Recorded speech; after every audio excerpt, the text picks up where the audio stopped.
Good evening.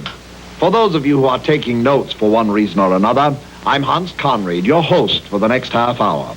You know, I'm often asked what it takes to be the host of a big-time successful television show. Well, frankly, I wouldn't know. But I can tell you what it takes to be the host of Fractured Flickers. It takes unmitigated gall. And since all gall is divided into 3 parts, here's one of them.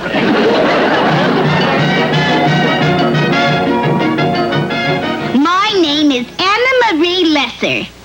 It is not. My name is Anna Marie Lesser. Yes, one of these women is Anna Marie Lesser. To find out which one, we shall explore the amazing facts of her life. We go back to the year 1912 when Anna was just a teenager. Her loving parents lived here in Beverly Hills, but little Anna Marie, not caring for the neighborhood, moved to Florida, where she pitched a tent in the middle of a greyhound racetrack. This was against the law, and even though a police dog asked her to move, Anna Marie refused. She was arrested and appeared before Judge Crater, who let her off with a stern warning. Anxious to mend her ways, she went to work in a burlesque theater only to break the law the very next day by assault with a deadly weapon and indecent exposure. Judge Crater was not so lenient this time. He fined her $1 and put her on a week's probation. But Anna Marie was a swinger, and you couldn't keep her down.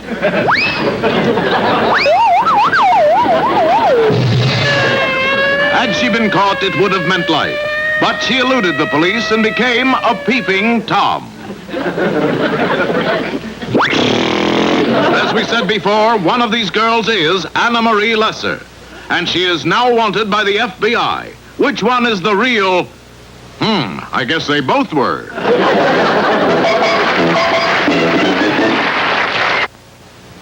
The next flicker on our program really needs no introduction, which is fortunate because we don't have one for it. To protect you from cheap, shoddy merchandise, we present the Fractured Flickers Consumers Bureau Report. What's behind the Bureau? Our desire is to give you, the average American consumer, only the highest quality products to consume. And man, do you guys consume. The report has helped many up the ladder of success. For it has long been known that those who push a quality product will find themselves wallowing in prosperity. And now, as we see them, here are this month's values. Steibler office furniture gets an A rating. The all-stainless steel desktop holds up under a normal business day's demand. However, a D rating goes to Bashcraft hammers. They dissolve in water or air. Happy Dale farm eggs do not appear to the Flickers Consumer Bureau to be strictly fresh. Therefore, they get a C. See? But Blumpmeyer's split pea soup is prepared the old-fashioned way, and therefore wins the coveted Fractured Flickers Consumers Bureau seal. Oh, goody! The Little Daisy Dagger is a best buy, and so is the Basher Ball Bat. But this Bullwinkle Moose Suit is the real hit of the market this season. And therefore, this novelty item slides into an A rating. Our transportation research was originally carried on by one man. But now, 2 others have joined him. It was this staff that clearly established the value of Ford's exciting new floating valve drive. And the advantages of Chevrolet's independent front suspension system.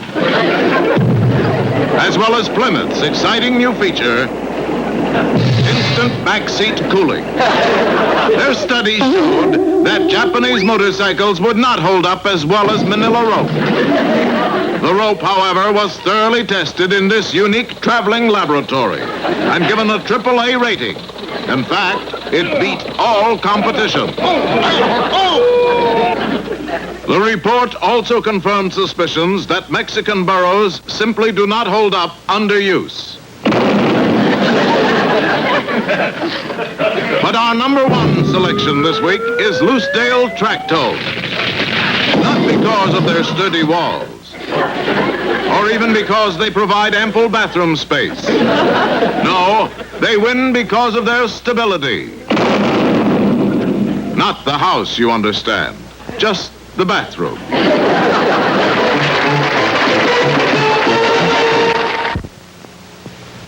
And now let's take time for a brief word from Fractured Flickers, after which our commercials will resume without interruption.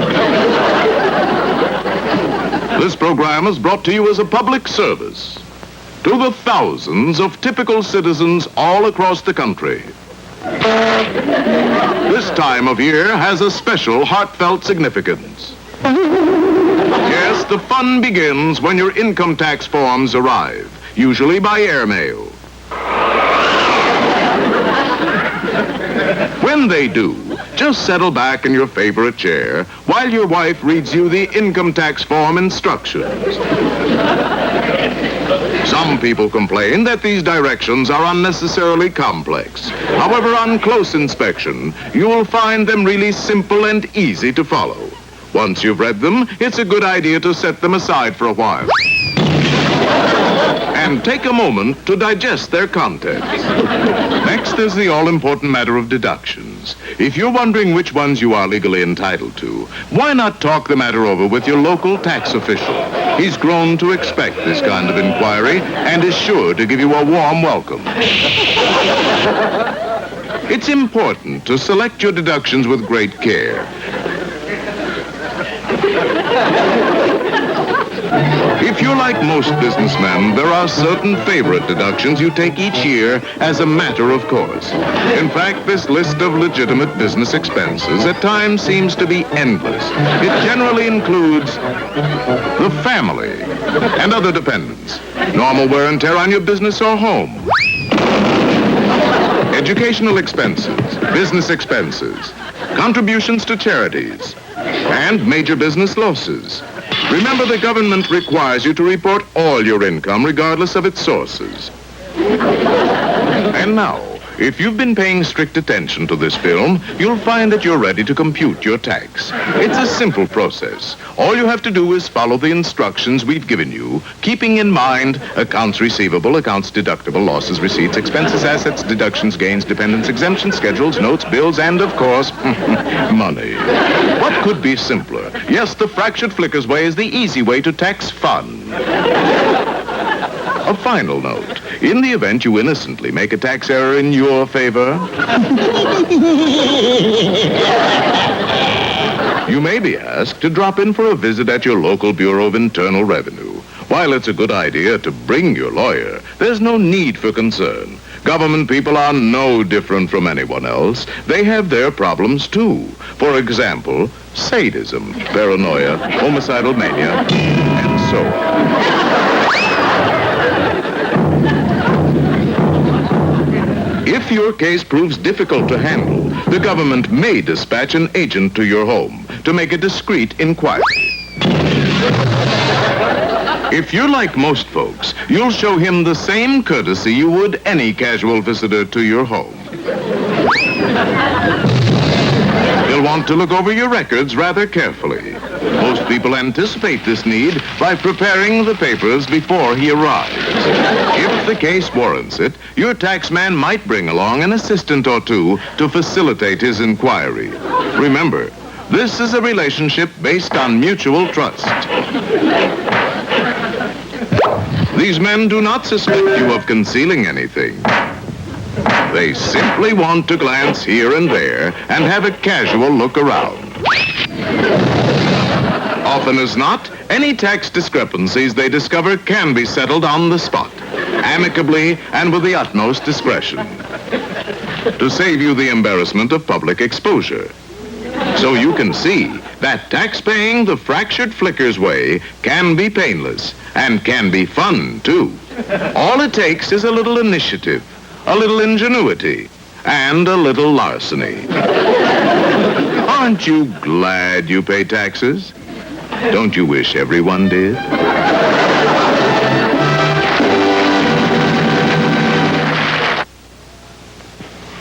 Are you there?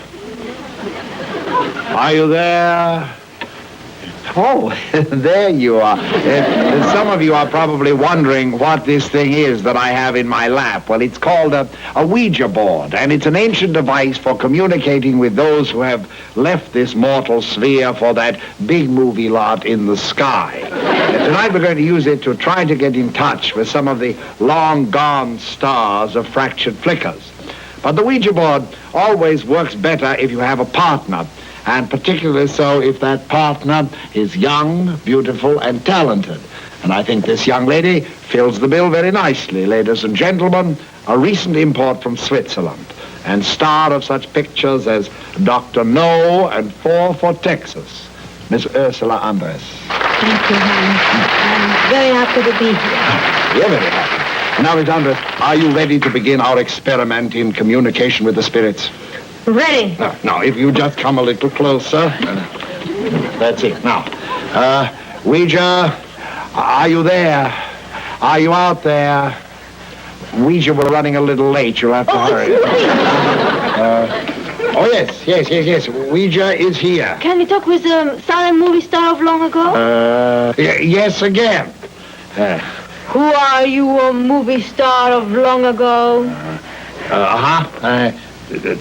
T. Oh, B.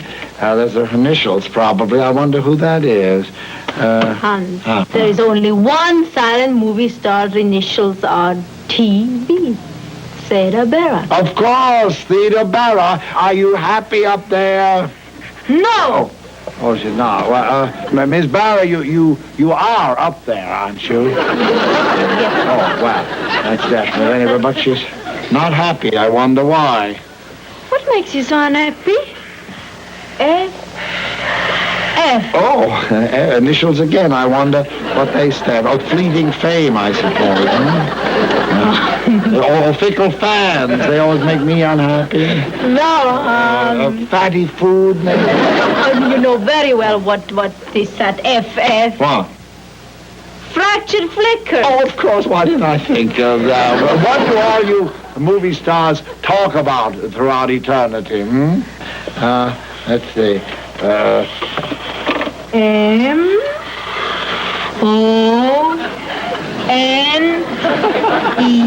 Money. Oh, I'm afraid we have a very low budget on this show, Theda. I can't do anything. That ends the game, I guess. She always was a temperamental actress. People could walk right off a set like that. Anyway, thank you for being a most charming ghostwriter, Miss Ursula Andress. Hans, you don't really believe all this, do you? Oh, Miss Andress, I think very highly of my Ouija board. Because he lets you speak with the other world? No, but it's a legitimate way to play kneesies with pretty girls.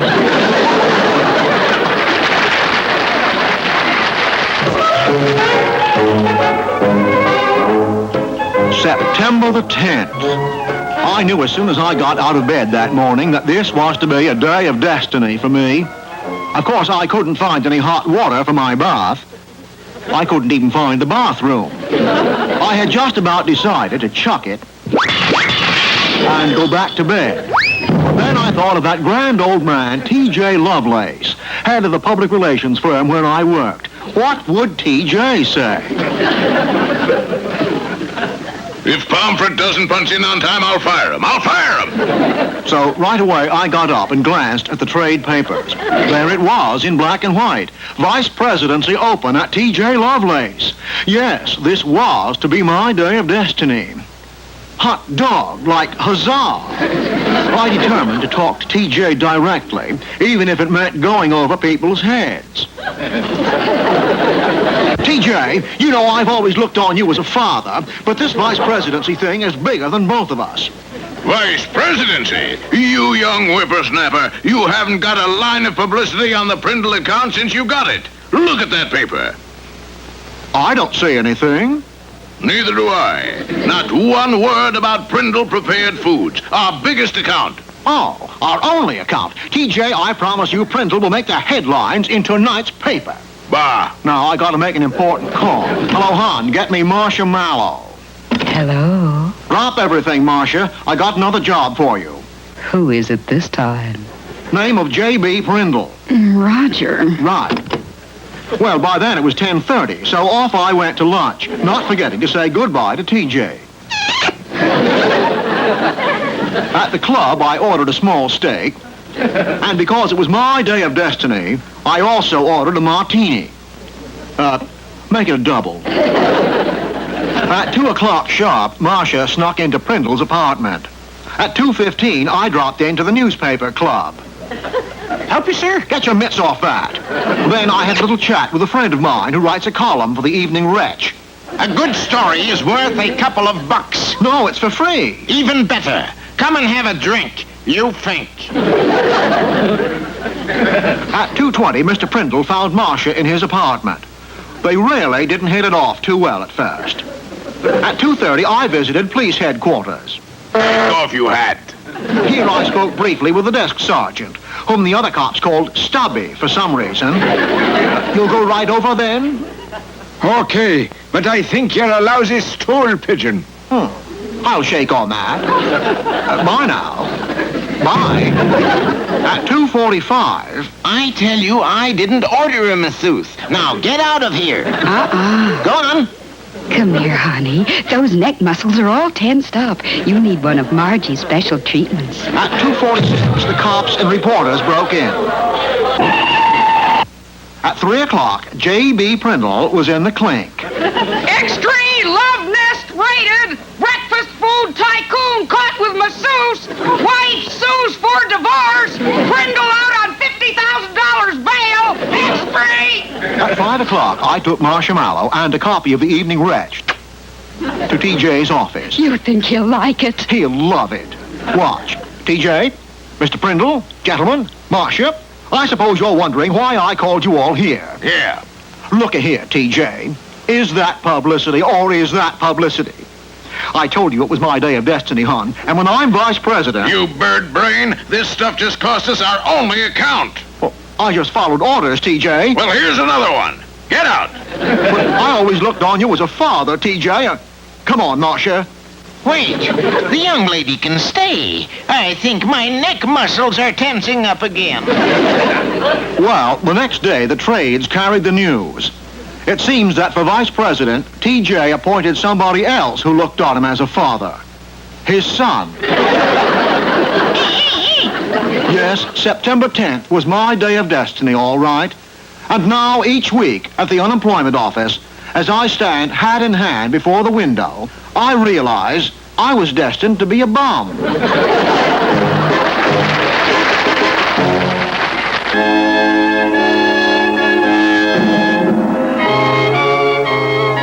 This is Scotland Yard, headquarters for England's most brilliant detectives. The greatest of them all can be found in the basement. Inspector Reginald Tower, Tower of London. Hello up there, Tower down here. Behind me is my collection of criminal artifacts. Allow me to show some of them to you. This is a murderous check. It bounced so high it killed 3 people. This diabolical weapon killed my dichondra. These 3 are murder, especially when it comes to spelling. These deadly little vandals ruined my living room carpet. And finally, if they ever get this thing off the ground, it's bound to kill someone. And now for the object that killed Professor Dame May Walter Mitty, this Do Not Disturb sign. Let me tell you about it while we share a glass of old stinking together. Mitty, a daydreaming sort of chap, lived in this observatory in which was housed a gigantic microscope. There's Mitty now, the one on the right.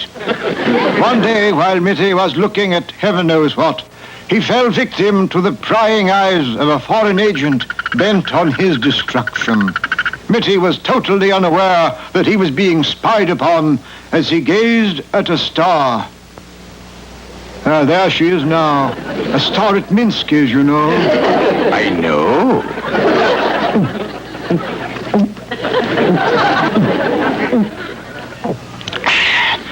But now let us get down to the crime itself. The foreign agent was under orders to dispose of Mitty any way he could, and I must say he gave it a good try.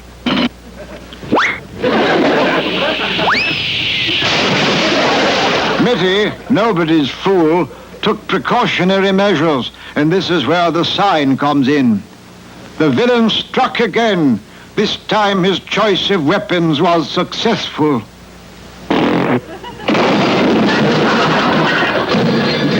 course, I wasted no time in getting on the case. Piper Heidsieck 55 it was. Then I began to question any suspicious characters who happened to stumble down into the basement. Not right away, of course.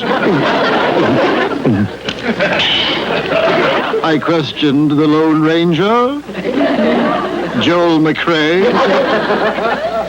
Tom Dewey, 2 pillow testers, and my wife's sister, who flipped years ago. I never was quite sure about her.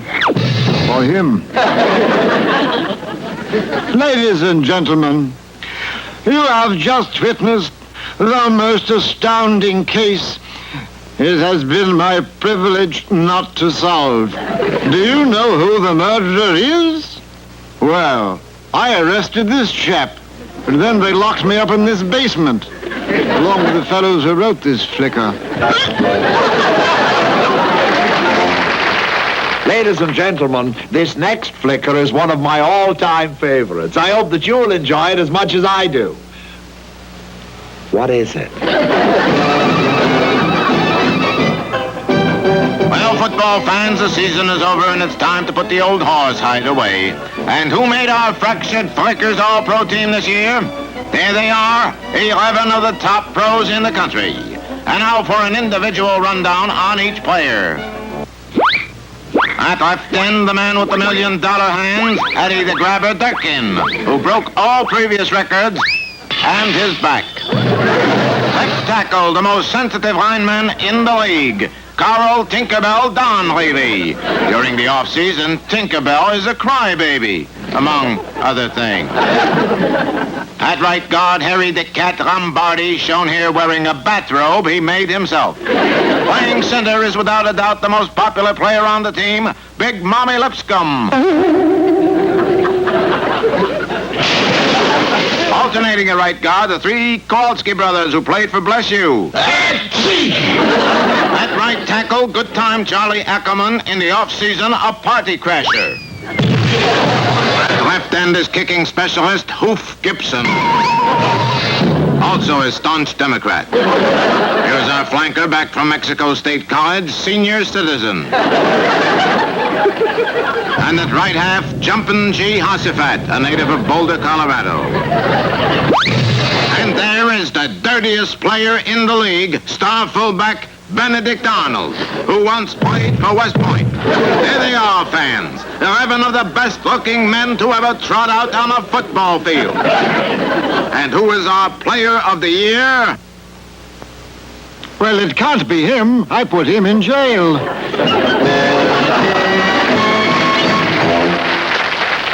One, two.